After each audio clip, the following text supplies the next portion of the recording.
সকালবেলা উঠোন ঝাড় দিতে এসে দেখি বাইরে প্রচুর হনুমান এসেছে। তারপরে হনুমানগুলো চলে যাওয়ার পর আমি উঠোনটা ভালো করে ঝাড় দিয়ে দিলাম। যেহেতু দুদিন ধরে বৃষ্টি হচ্ছে তাই প্রচুর পাতা পড়েছে, আর বৃষ্টি হলে খুব ভালোভাবে ঝাঁটা দেওয়া যায় না, পাতা তো রয়েই যায়। তার মধ্যেও চেষ্টা করলাম একটু ভালোভাবে ঝাঁট দিয়ে নেওয়ার। তারপর বাড়ির সমস্ত কাজকর্ম সেরে স্নান ধান করে চলে এলাম পুজো করতে। যেহেতু আমি রোজেরই পুজো করি তাই স্নানটা একটু সকাল সকাল করারই চেষ্টা করি।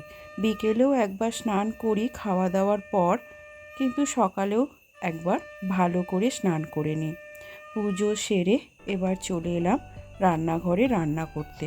আর যেহেতু বৃষ্টি হয়েছে তাই উনুনে আর রান্না করব না, গ্যাসে তরকারিগুলো বানাবো আর উনানে ভাতটা চাপিয়েছি, তাহলে রান্নাটাও আমার তাড়াতাড়ি হয়ে যাবে।